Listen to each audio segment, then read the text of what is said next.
You don't have an orgasm. You experience an orgasm. An orgasm is an experience. It's not something you possess. It's an experience that you feel inside. And for me, that experience, the whole sexual experience, is an expression of the planet. It's the planet expressing itself. It's why that's the meaning of life for me. That's why we're here. You know.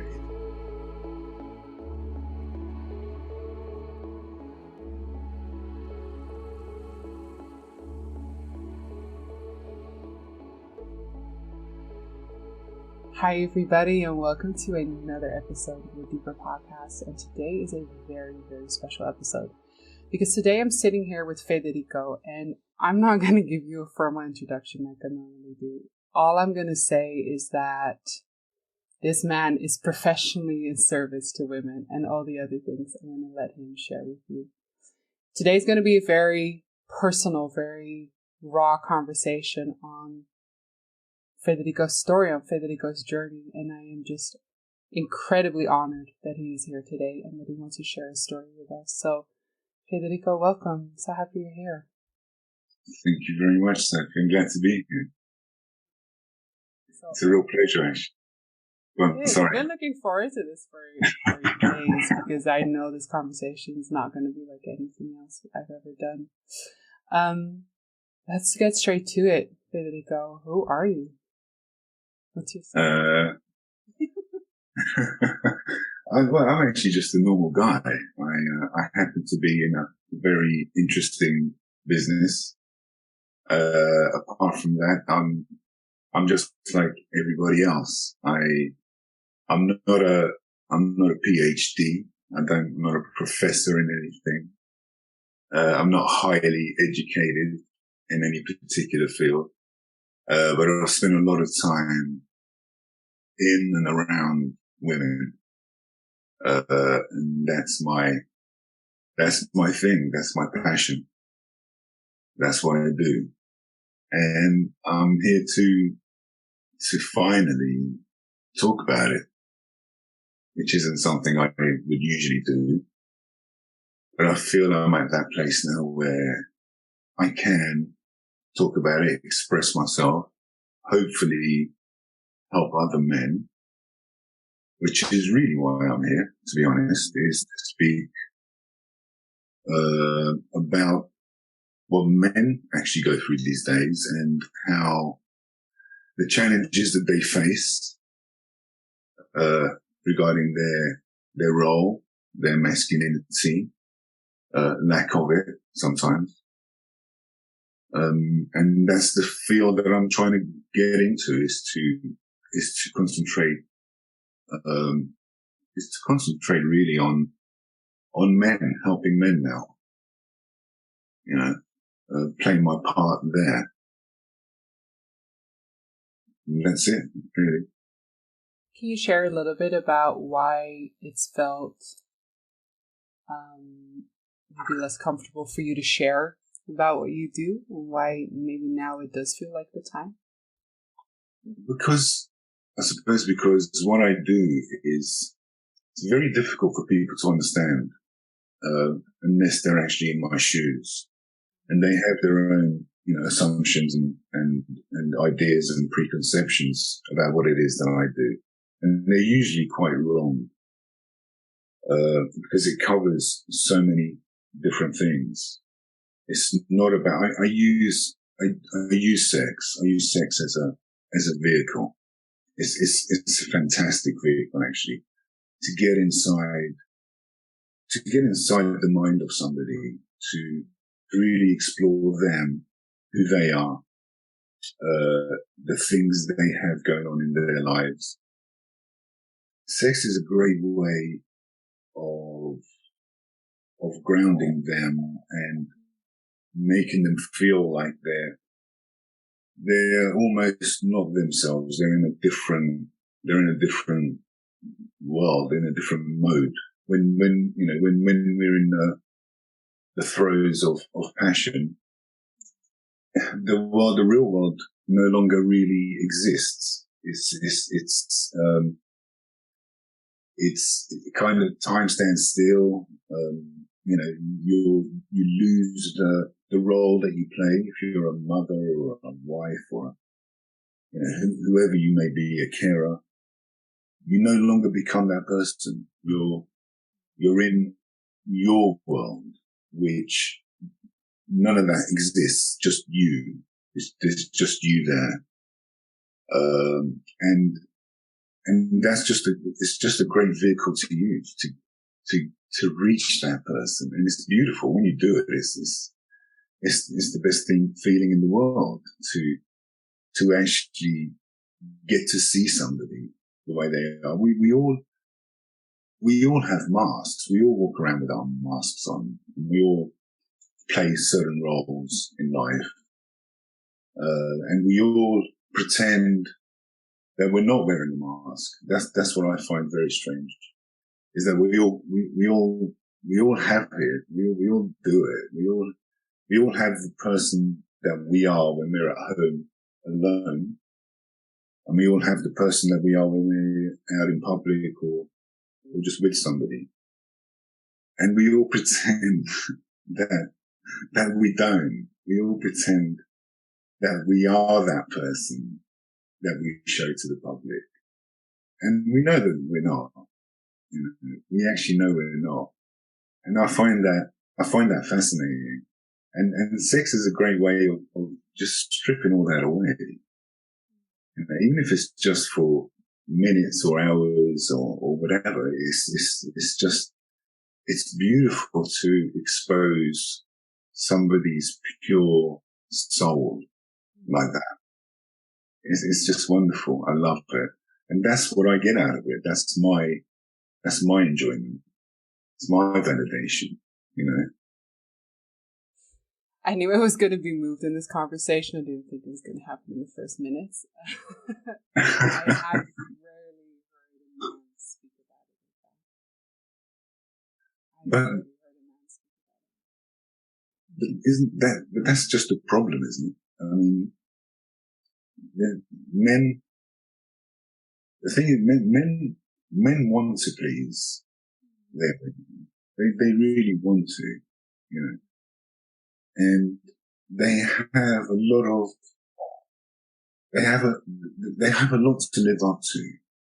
You know, masculinity, especially in the past, I don't know, 2 or 3 decades, it's really taken a beating. Men don't really know. I mean, masculinity used to be a given. It's not anymore. You have to show it. You have to prove it.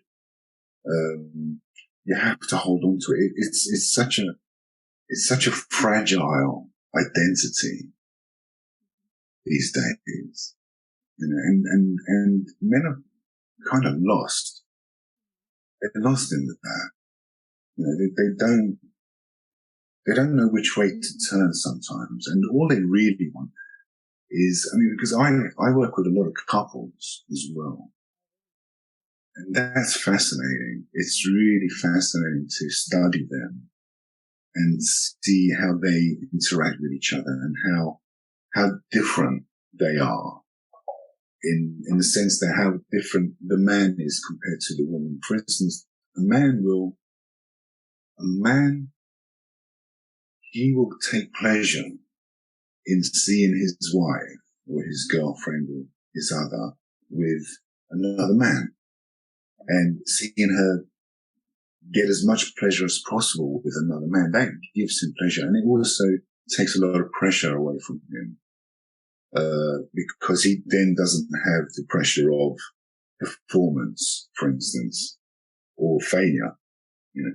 So this other guy is taking over for him and he sees his wife in complete bliss and that pleases him.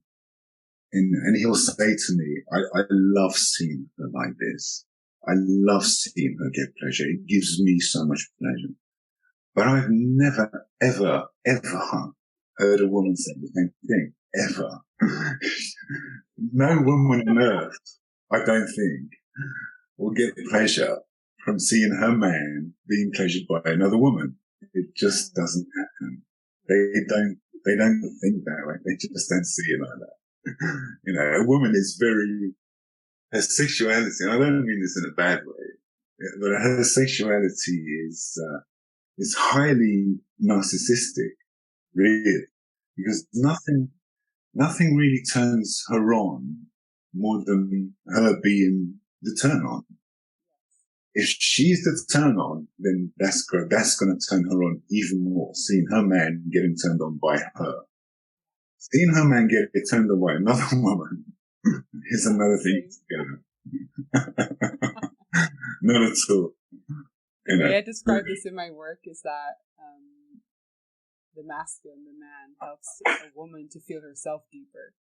Right? Yeah. About sex, he penetrates her so that she feels herself in places where she can't feel herself. And so what is sex, intimacy almost designed to do? It's designed for the woman to go deeper into her. And so it is narcissistic in that sense. It is very woman-centered because she is supposed to go into herself and go into her pleasure. And to actually allow that, to allow yourself to be the center of attention, to be the center of what's happening. And to give that to your man,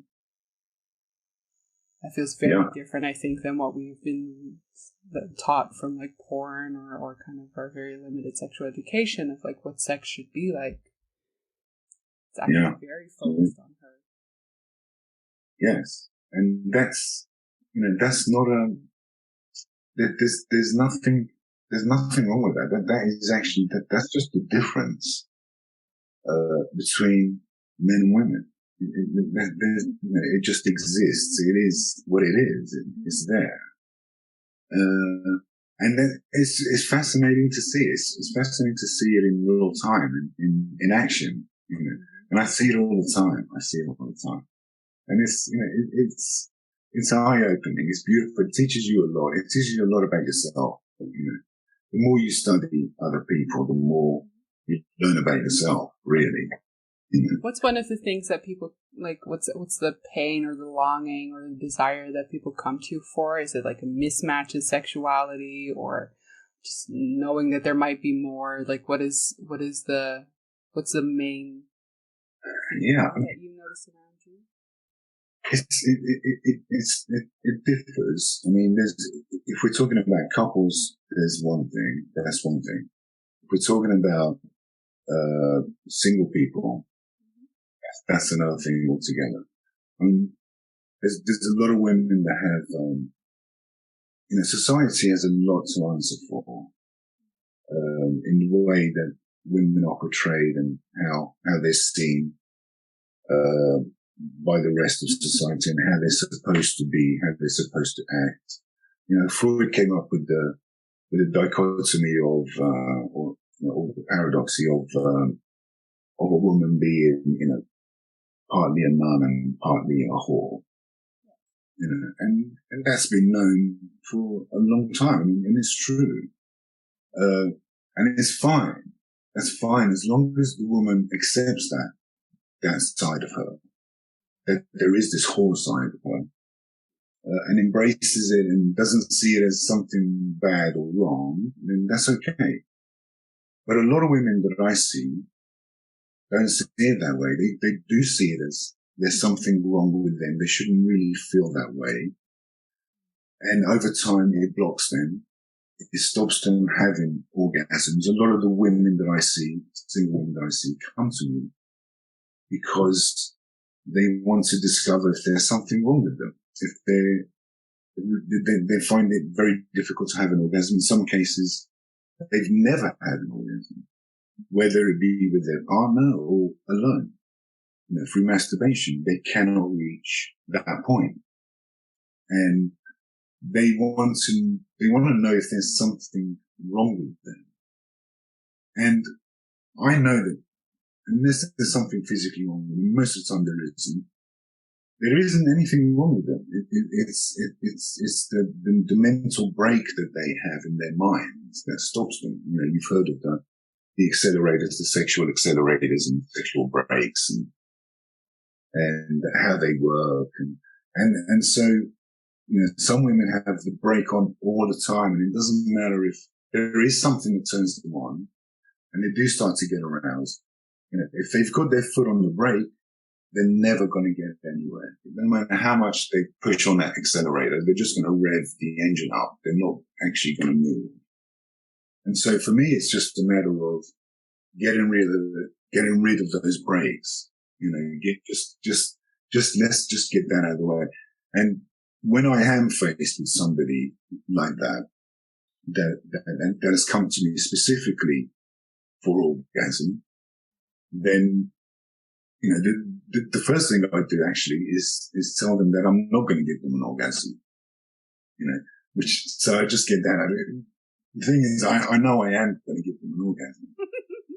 I will. Okay. But I don't want them to know that at this stage. I want to get that out of the way so that we can start to work on the other side of them, the accelerators, the parts that do turn her on.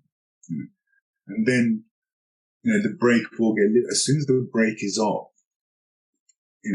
she's off. She's gone. She's away, And then very often afterwards, they will sort of say to me, how did you do that? Well, how on earth did you do that to me? And I always say the same thing because it's true. I actually didn't do that. I didn't do anything. I just allowed her to take herself to a place that she doesn't usually allow herself to go to. And I do that with lots of different techniques, using all the senses, smell, touch, sound. Everything comes into play. And so I just allow her to drop those things because again, they know they're not being judged by me. So there's no judgment here. So they've come to me for a reason. They know I deal with this type of thing. I'm not gonna, think anything bad of them or just project anything onto them. Because the main thing of what I do is actually getting rid of my ego. I can't do the job I do with having my ego in place as well. Okay? If I'm in a personal relationship, that's different to some degree. But in these situations, if I bring my ego into it, if I bring my likes and dislikes, my validations, just the things that I feel inside about me, and even my own shortcomings, that will affect her, and that will affect how I make her feel. So for me, as I said, female sexuality is narcissistic. So it has to be about her totally. I don't come into it. As long as she thinks that she's arousing me, then, that's as far as I want to go when it comes to me. Okay. So I have to somehow get through to her that she is arousing me without actually saying it or proving it in any way. I do it very subtly. And the more subtly I do it, the more they think that they're getting me, that they're understanding something about me without me, like real. For instance, if I've got an erection, I'm not going to show her. I'm not going to rub myself against her. I'm not going to do anything like that. I will accidentally touch her and then pull away as if, oh my God, I didn't want you to feel that. That makes it better for her.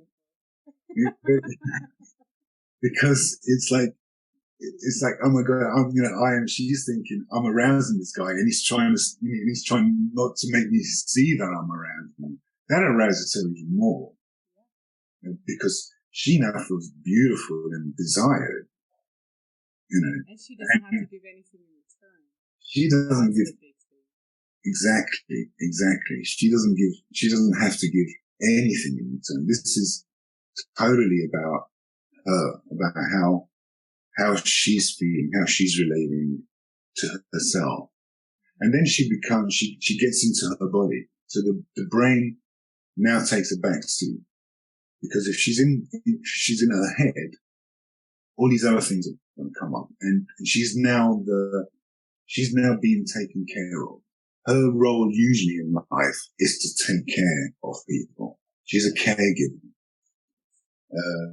In this scenario, she's not at all. She's the one that's being taken care of. That's a big turn on also. Where she doesn't have to think, am I doing it right? Is he enjoying himself? Am I sexy enough? Is he thinking about somebody else while he's with me? She doesn't have those thoughts at all, because she's the one being taken care of. She doesn't care about me, which is exactly what I want. I don't want her to think or care about me. So that's how I get through to somebody that has problems with orgasm, let's say. And then with couples, it's different. With couples, a lot of the time, they've been together for a long time. They want to spice things up. They don't necessarily want to go as far as going to sex clubs and swinging and think that might be a step too far for them. So they'll take it easy. With me, with somebody like me, I'm very caring. I don't rush into anything. I'm very respectful of them and of the situation they find themselves in, and also of not being too much for the husband to take, because he's got his insecurities as well. And so I have to be mindful of that and not be too overpowering, and include him as much as I possibly can, and teach him as well. Actually, teach him to learn from what I'm doing. I'm very slow in what I do, Sophie. I'm really slow and methodical in everything that I do. And I'm very slow in this process as well. So I'm more than happy to take a step forward and 2 steps backwards sometimes, just to allow things to settle and flow, and then I can pick them up again and take them a little bit further and then pull back a little.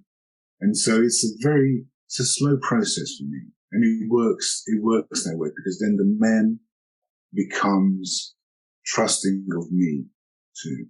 And we become as one almost towards his wife. And it's beautiful for her to experience, because she sees her husband in a different mood. He's not usually like this. They have their set routines, and there's nothing new. Everything spontaneous that was going to happen in that marriage has happened. Probably not going to happen again. It's done.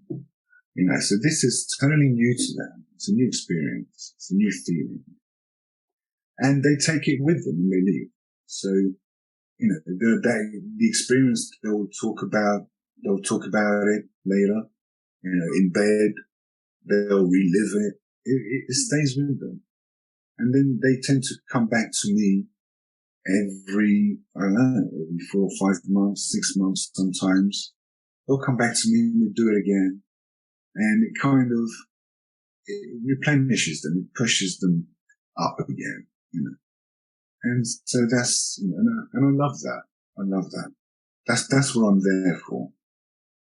I'm there to help them, to make it better for them, to make them more whole as a couple, and validate the fact that they're still together. They still love each other in this life, even if the desire may have waned.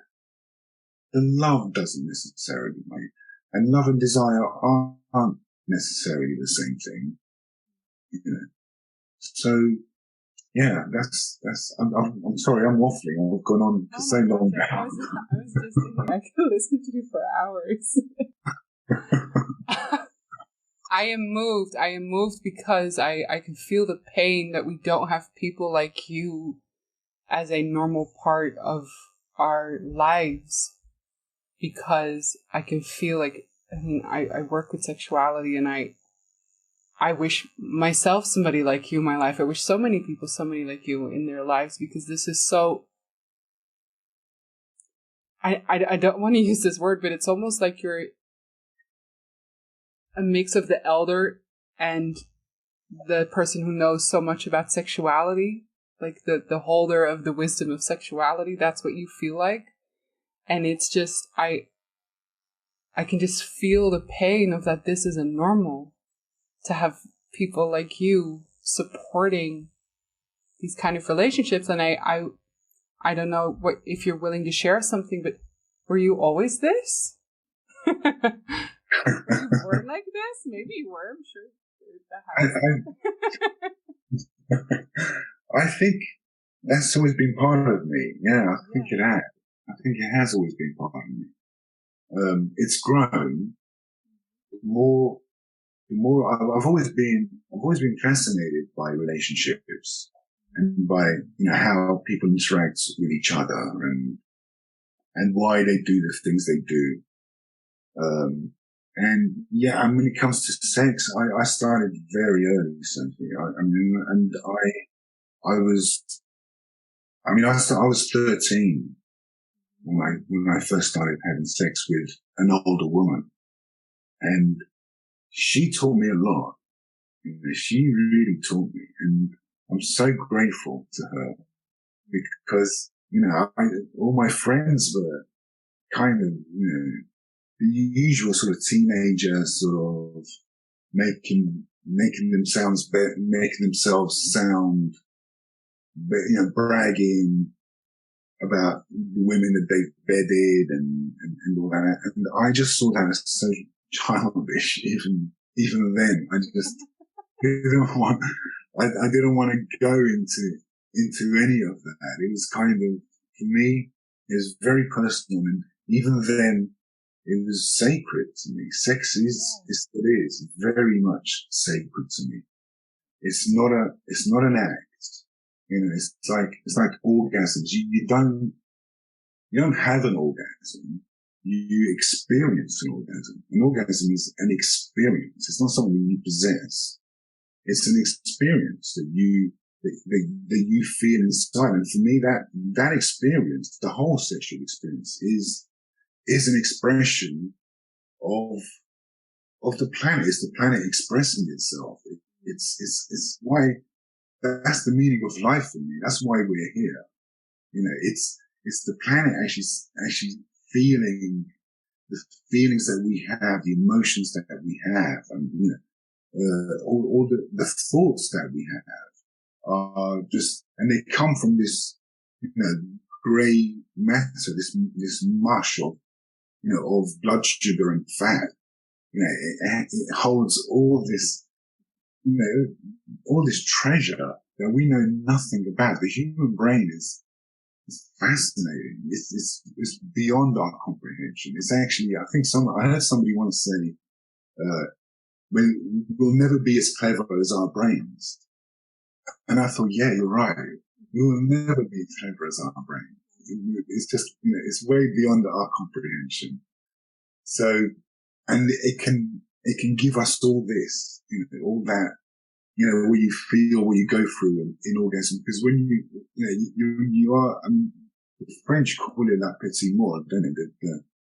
And it is that you die for a second almost. You have this out of body experience, and what's more beautiful than that? And that's the industry that I work in. I'm so lucky, but not for the reasons that people think I am. Other guys think I'm the luckiest guy in the world because I get to sleep with so many different women, and I have all these experiences, and I travel the world. And none of that actually means anything.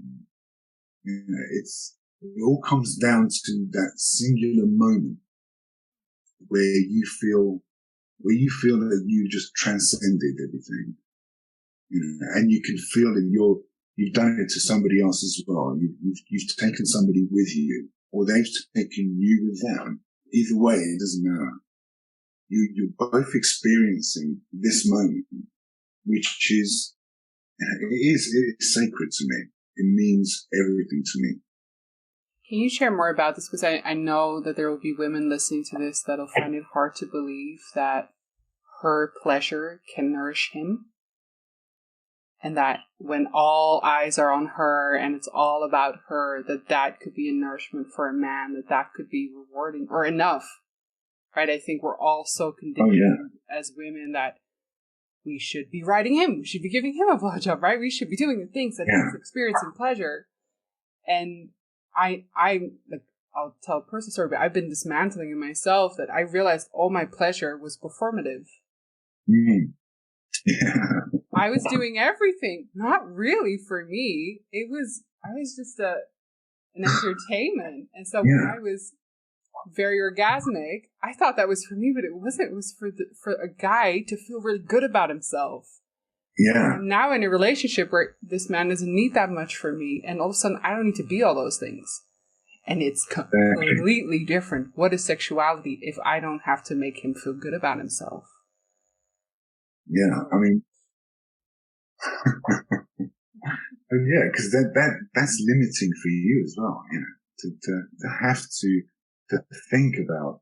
Again, we're going back to the caregiver. You're a caregiver. You're caring for him.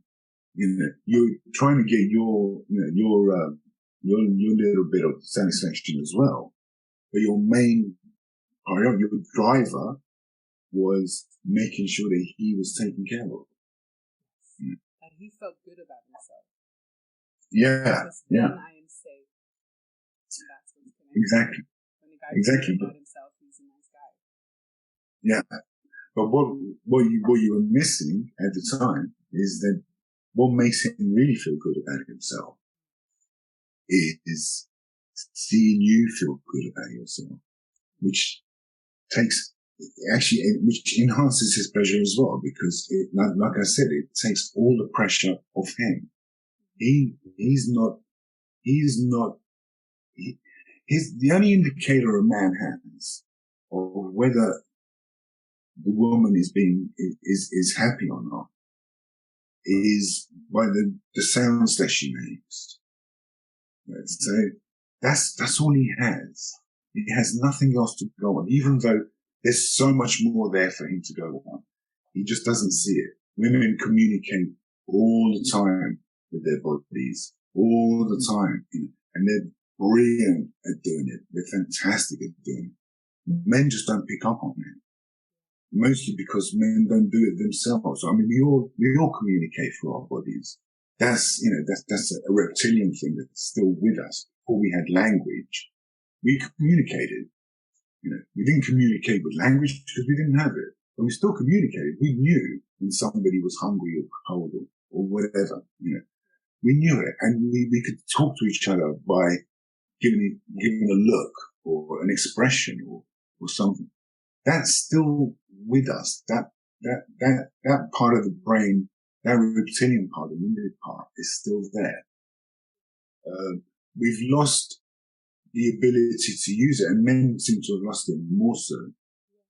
But women they've regained this. I mean, they haven't lost it as much, and men miss out on that. I can read a woman just by looking at her blink rate, for instance, her breathing rate. I can try and monitor her heart to see where she is, blood pressure wise. These signs are all there. You just have to look. You just have to take them in. And when you read them, it's easy. It's like we've made the problem isn't that. I hear it so much that women are so complex and men don't understand women, and it's just, to me, it's just not true. Men are just as complex as women.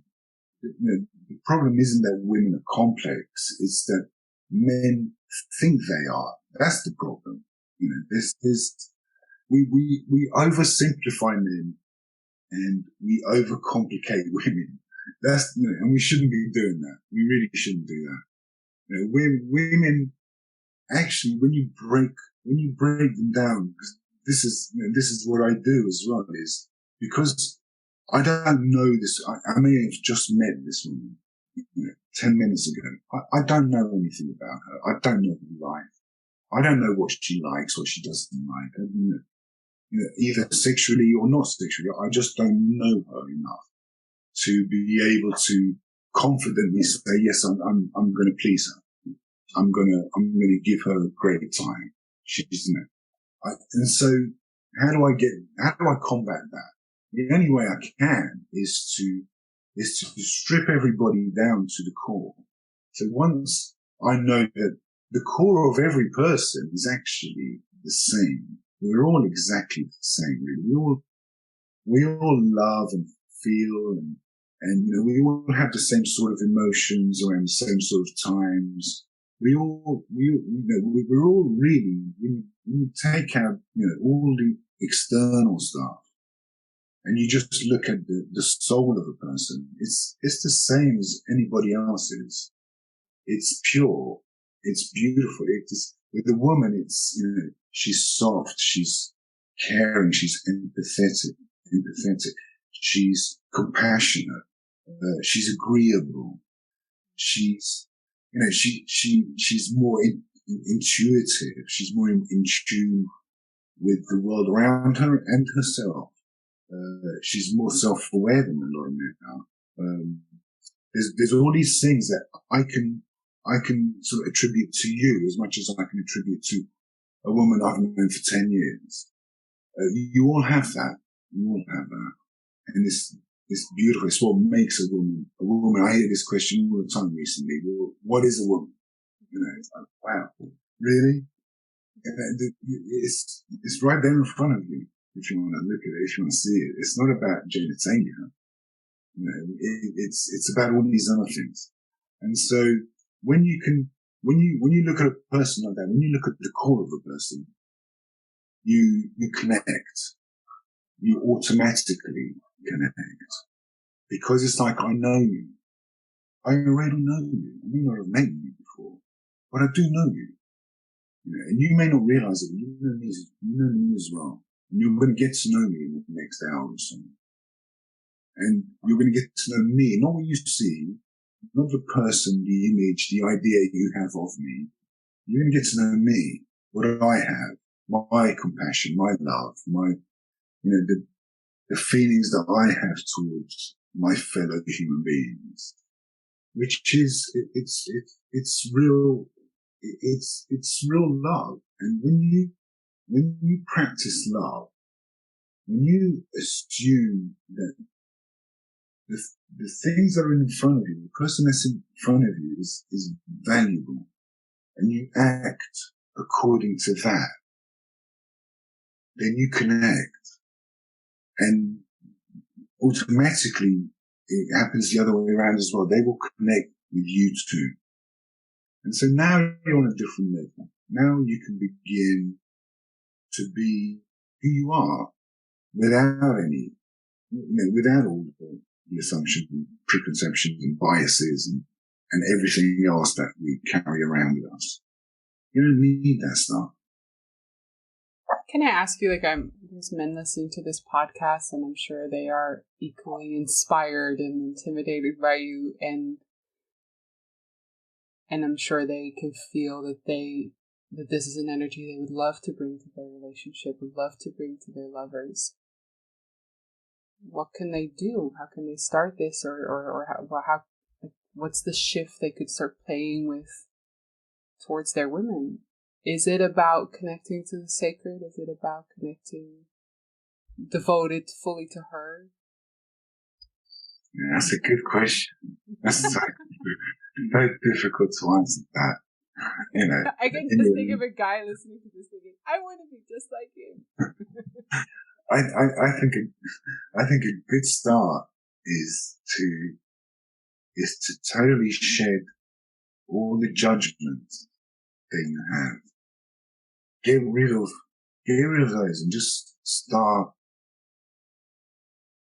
start with it like when I was just saying about connecting and just seeing the soul of a person rather than the exterior. If you can just get rid of all the judgments that you have, not necessarily about just this one person, but about everybody that you come across in life. But if you're talking about the one woman in your life, or the woman you want to be with, then I would start with getting rid of all the things that you think you know, and start to learn, start to be in a learning mode rather than in a teaching or leading mode. Start to learn. I mean, always assume that they have something to say that you don't know. They know something that you don't. Always assume that.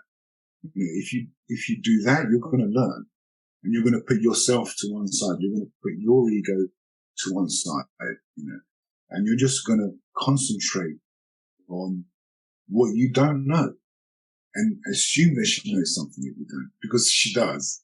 I assure you.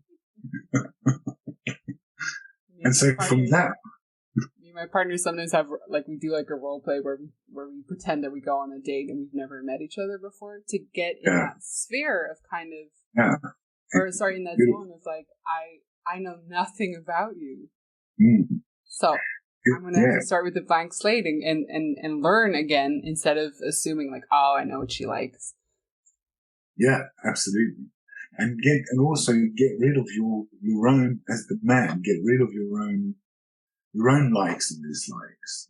They shouldn't really come into it. It's like I couldn't do my job if I only wanted to work with women that, if I'm into blonde haired women with big boobs, and if they haven't got blonde hair and big boobs, then I'm not really into them. I can't approach anyone like that. That doesn't mean anything to me. Their body shape, size, whatever. They're shaming themselves a lot more than I'm not shaming them at all. And that's another thing I need to get rid of straight away is for them to stop body shaming themselves and slut shaming themselves, because they do that a lot more than men actually do it to them. A woman slut shames herself all the time, much more than men slut shame her, and so you need to get rid of all this stuff. It's just meaningless and it just gets in the way. So I would say to men, just begin with that. Begin with coming from a place of learning, rather than trying to teach them or think they're on any particular level above you, below you, whatever. Just come from a place of, I know absolutely nothing. And what you just said there is beautiful. It's just opens up so many different doors. And I know nothing about you. Let's just see where this goes. Let's see if I can learn something about you. I've often, somebody described this to me. My sexual orientation is somehow towards new things, new people. And that's novelty. Yeah. When you're in a long-term, largely monogamous relationship, that is harder to do. And I'm by speaking to you, it's starting to land a little bit in me that it's this blank slate. I like the blank slate. I like the two people that know nothing about each other, and now you have to listen versus the routine or we know what's going to happen, or I know what you like. I want somebody to try it out and to get it wrong. And so I've always looked a little bit down on this element of myself, but now I'm hearing you, I'm like, that's actually what it is. It's just blank slate and this energy of, I'm here to just listen because I know nothing. Yeah, absolutely. Yeah. That's really beautiful. Mm-hmm. And another thing is that men, they think of, not just men, society in general, I think, thinks of sex as being the property of men. And it's not. not the property of men at all. In fact, women, in my experience, women are so much more sexual than men, so much more. And they have so many more different avenues to go down as well when it comes to sexuality. There's so many different types of sex, and women can experience all of them. And, they can have multiple orgasms, for God's sake. I'm so jealous. I wish I could have multiple orgasms. Men can't. Men are so limited sexually when it comes compared to women. They're just so limited. Women have this whole range of things that they can do and feel and go down.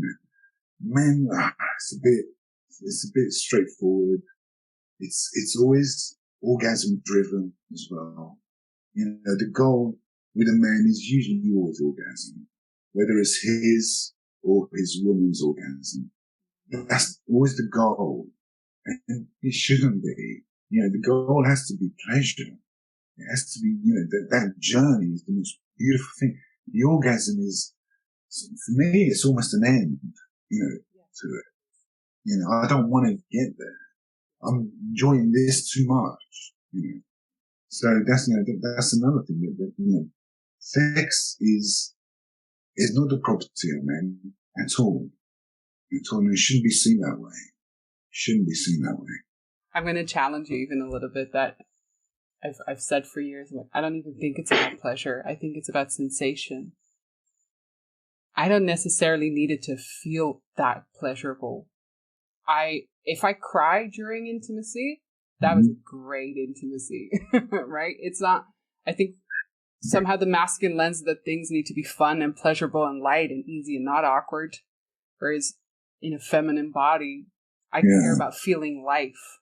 And sometimes that means I'm just almost aggressive, or sometimes I'm just crying, or sometimes I'm giggly and playful, but I want to feel something. I want to feel life. I want to be made to feel something because of my lover. And it doesn't have to be that incredibly pleasurable sensation. Yes. Yeah. Well, I'm going to challenge you on that now. Okay.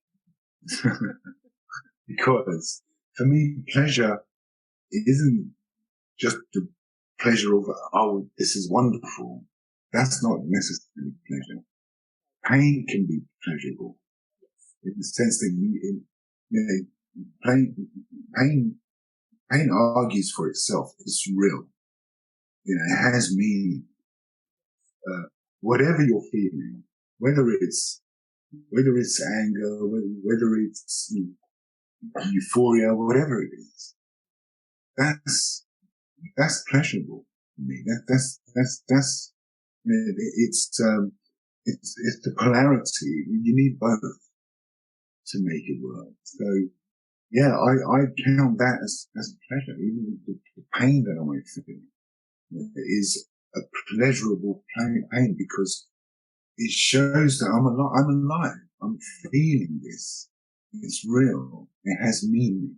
The only things that are real in life are the things that have meaning to you.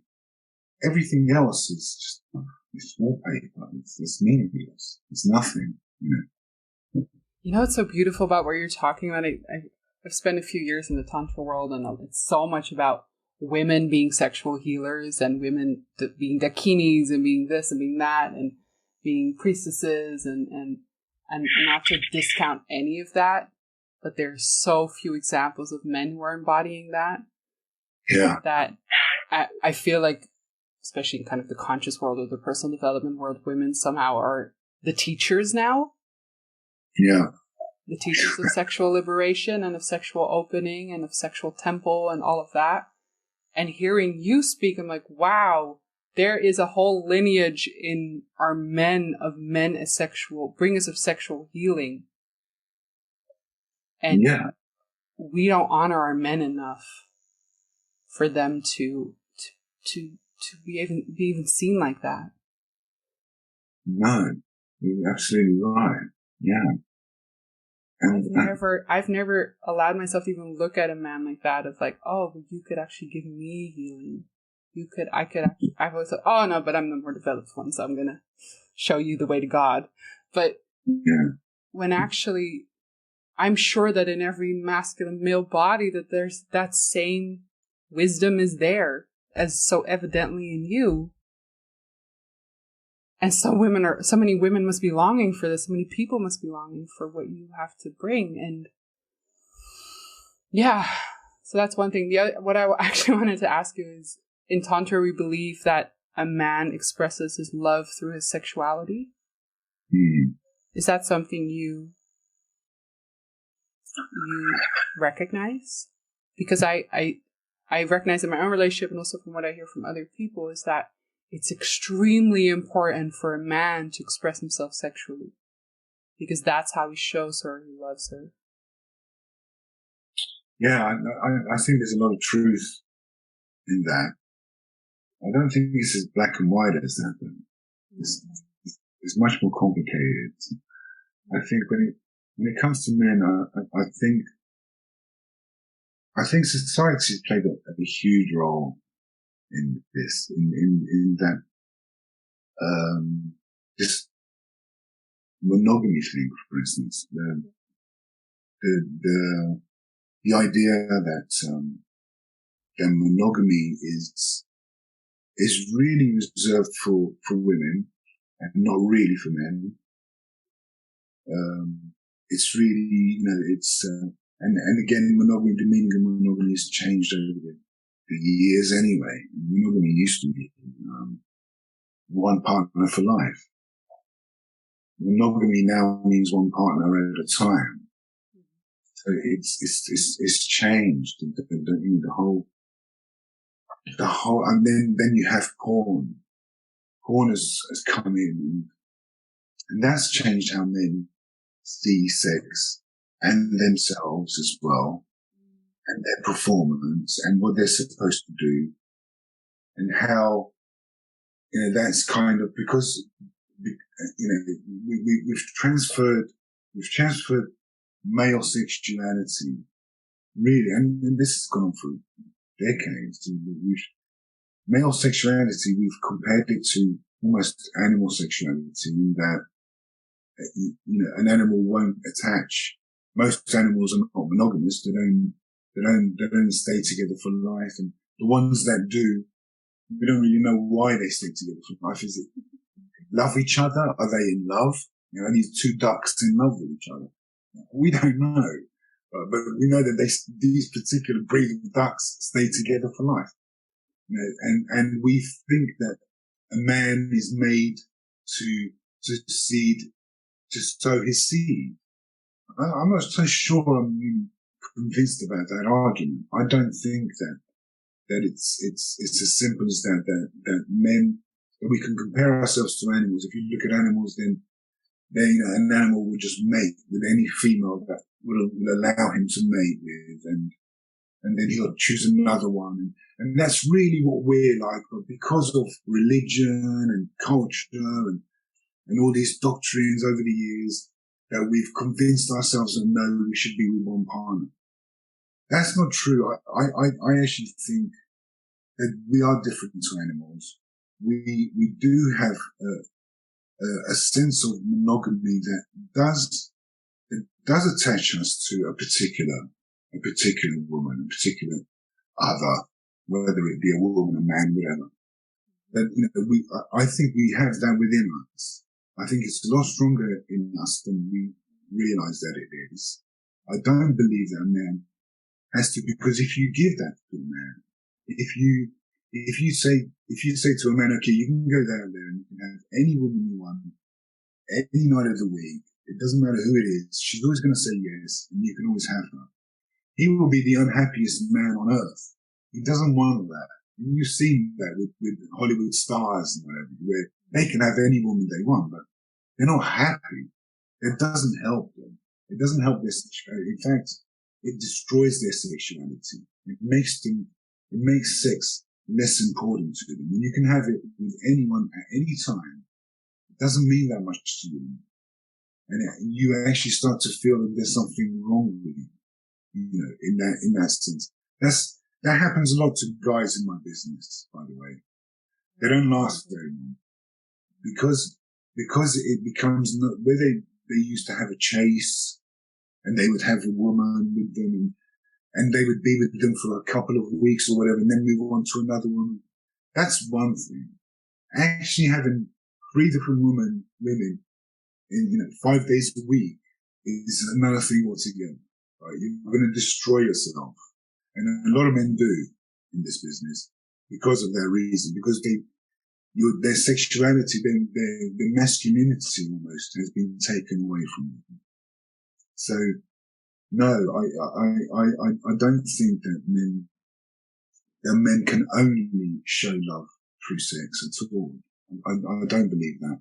I believe that's a big part of it, but I think there are so many other ways that a man can even, for instance, if a man has sex with you, but without penetrating you, without thinking of his own enjoyment, his own validation, that in itself is an act of love.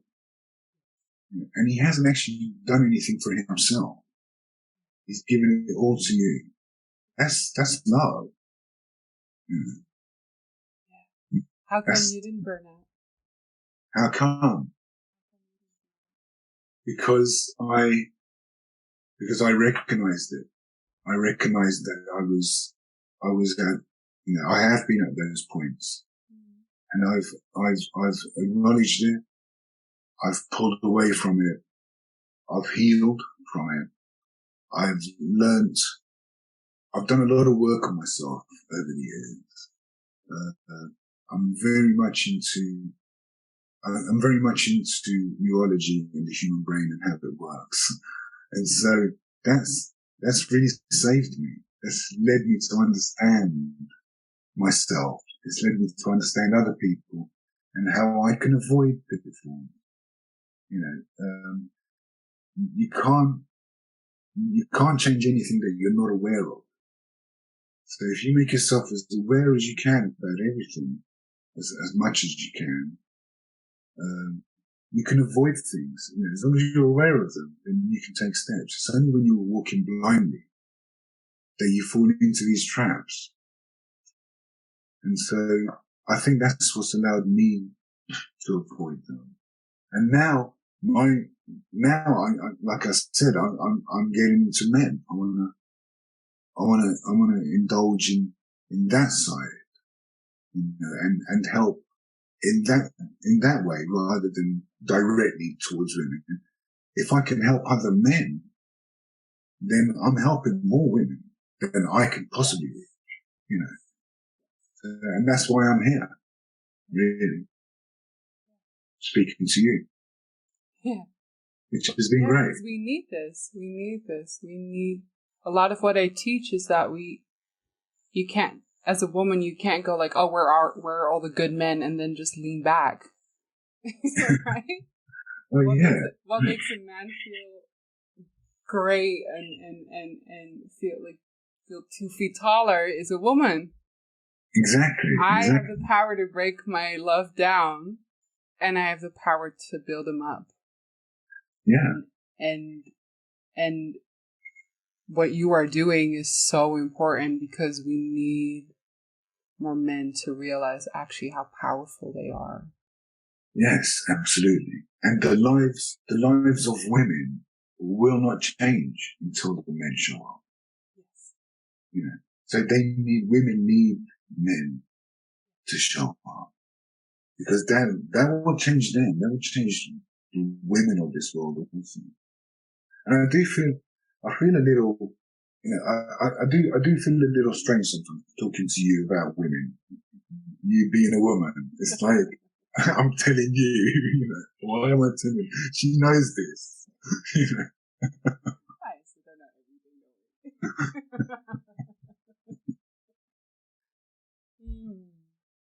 But yeah. What is it that, what are you most excited to teach men? To teach men? Yeah, what are you most excited to do?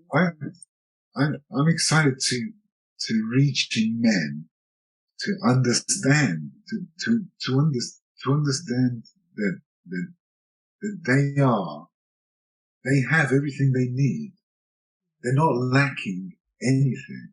It's not a case of them not being enough or them judging themselves against others, against other men, against penis sizes, for instance, massive thing with that, and it's so unimportant in the greater scheme of things. And if I can reach men to get to at least a level of them understanding that women don't care about the things that men think they care about. If I can at least start with that, that's the start. That's something, and it sheds their own beliefs as well. Sheds men's beliefs of what a man is, what masculinity is, how to show up, how to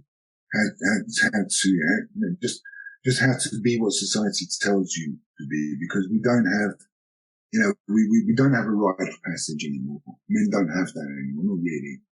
And we don't have, like even the word, I think the word teenager was coined in the 50s. It didn't exist before then. You were a boy, and then you became a man. You didn't go from boy to teenager to man. And what's happened is men have kind of stuck in that teenager mode. They have never really become men because they don't really know what a man is, what a man is supposed to be anymore.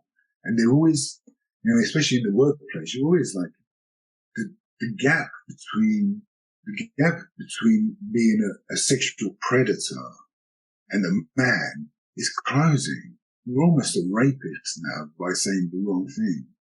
So you've got to be careful. You're always looking over your shoulder as a man. So I think if we can just get rid of all that stuff and just start to see women for who they really are, for what really makes a woman, the feminine spirit, I suppose is what I'm saying. If we can just tap into that and just see that, I think it will help, hopefully. What do you think, last question, what do you think that women, if it's not about penis size and it's not about, I don't know, how long he lasts or how fit his body is or whatever, if it's not about these things, what do you think it's about? That's easy for me. I may be wrong, but for me, it's easy. For me, it's intimacy. It's intimacy. For me, it's the most important thing. If a woman has a connection, if there's that intimate, erotic connection, because eroticism isn't sexual, isn't just sexual. Eroticism is being focused on something, is being lost in something. That's erotic. When you're lost in the moment, when you're totally focused on this thing and nothing else, that's eroticism. And when she has that, when that focus is on me as a man, and she feels connected and intimate with me, where she feels she's reading me because she can feel I'm reading her. She can feel that I'm giving her what she wants without her asking for it.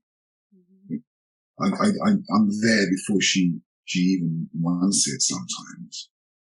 She feels a connection. But for me, it's not penis size or body shape or anything. It's that inner connection, that intimacy that you can only feel with certain people sometimes and in certain situations. That's what it is for me. It's that.